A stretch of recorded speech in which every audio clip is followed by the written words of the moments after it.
이제는 미국 주식이다. 투자의 한계가 완벽하게 사라지는 이곳, 여러분은 지금 미국 주식의 정수와 함께하고 계십니다.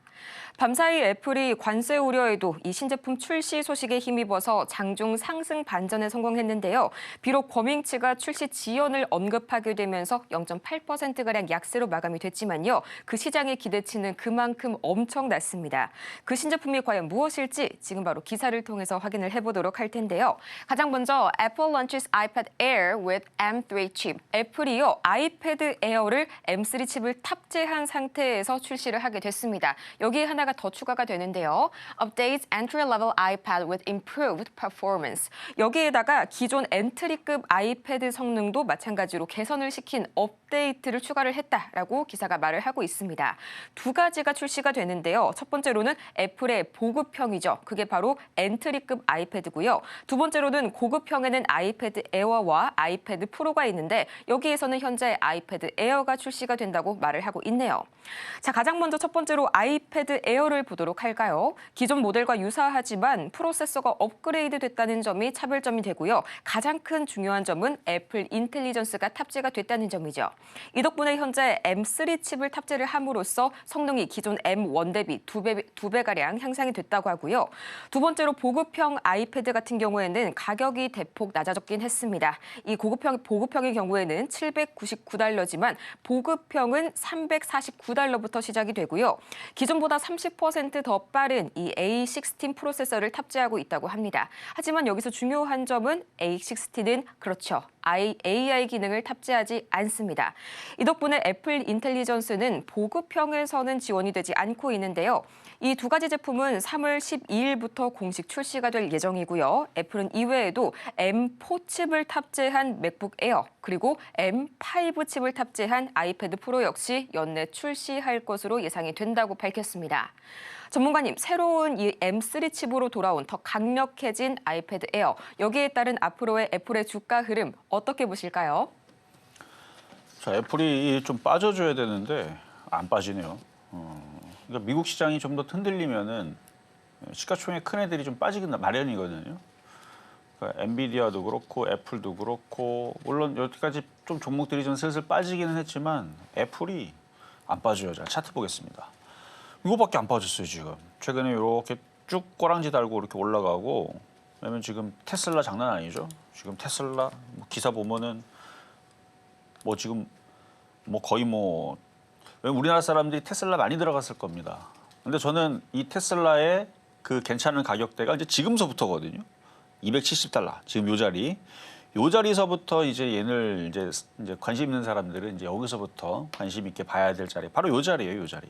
요 자리서부터 이제 내려오게 되면 어쨌든 테슬라는 그렇고. 근데 테슬라가 여기 고점에서 3개월 동안 기사에 보면은 반토막이라는 표현이 썼습니다. 반토막. 근데 반토막은 아니죠. 반토막까지는 아닌데 좀 더 빠져야 반토막인데 거진 반토막 가까이 지금 떨어져 있는 테슬라, 그다음 애플. 애플은 많이 안 빠졌고, 자 엔비디아도 보겠습니다. 엔비디아 얘도 지금 전저점을 깨고 더 내려도 돼요. 내려오면 싸지는 겁니다. 싸지면. 그러니까 이런 거에 비하면 애플이 참 안 빠졌어요. 이런 거에 비하면. 엔비디아, 그다음에 마이크로소프트 많이 빠졌죠, 얘도. 그러니까 얘 지금 다 시가총액 1위, 2위, 3위 하는 시가총액 큰 애들. 한때 5천조 했던 그 애들. 지금도 아마 5천조 근처 뭐 4,800조, 4,500조, 5천조 요 사이일 텐데. 근데 거기에 지금 애플이 제일 안 빠지고 있다. 저는 그래서 요거를 일단 뭐 얘네들이 뭐 M3를 뭘 하고 있고, 그다음에 뭐 인공지능을 뭘 하고 있고 그래요. 뭐 열심히 잘 하고 있겠죠. 근데 저는 그거는 그거고, 뉴스는 뉴스고, 요것들이 안 떨어지는 이유가 미국 시장이 박살날 생각은 없구나. 지금 반도체 칩 뭐 엔비디아 뭐 중국에다가 뭐 막는다라고 기사는 그렇게 하지만 과거에서도 그런 비슷한 기사에 저도 처음에 그런 줄 알았어요. 한 4년 전에, 3년 전에 그런 줄 알았더니 뒤로는 손잡고 열심히 대중무역의 그 강도가 더욱더 예전에 미중무역 갈등 얘기가 5년 전인가 8년 전인가 그때 유행이었죠, 유행. 미중무역 갈등 해가지고 맨날 시장 떨어지고. 근데 떨어진 건 봤더니 우리나라만 떨어지고. 어쨌든 지금 뭐 중국과 미국 간에 또 다시 뭔가 관세 전쟁의 보복 전쟁 분위기는 그렇게 가지만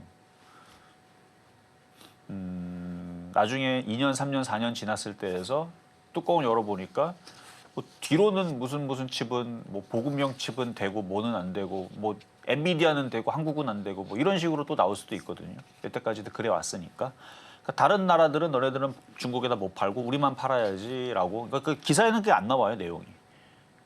기사에는 제재를 가한다, 보복한다라고 뭐 그런 기사들만 나오지만 나중에 보면은 다 수출하고 있어요, 중국에다가.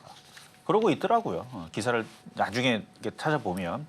그러니까 이번 같은 경우도 지금 안 떨어지는 게 뭐 그렇게 크게 뭐 실적이라든지 이런 부분에 타격은 많이 없을 것 같은 느낌과 그다음에 미국 시장이 크게 안 빠질 것 같아요. 예를 봤을 때서는.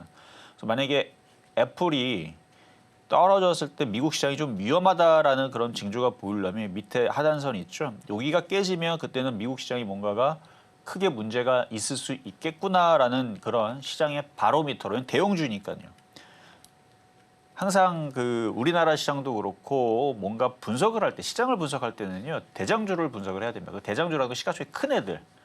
그러니까 애플이 지금 제가 볼 때는 시가총액 1위가 얘일 거예요. 왜냐면 고점에서 떨어진 게 별로 없잖아요.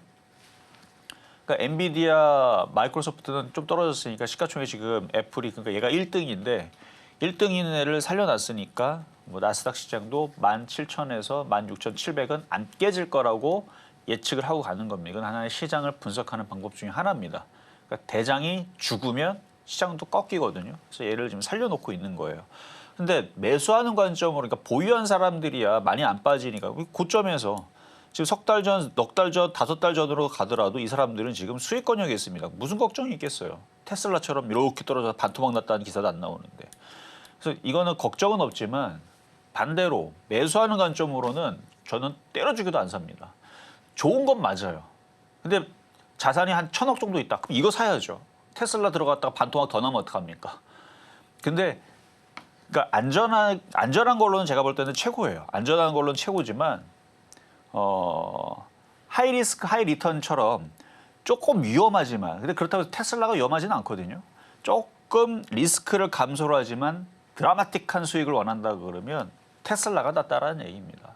그런 차이. 근데 둘 다 사실은 안전해요. 테슬라가 뭐 위험하겠어요?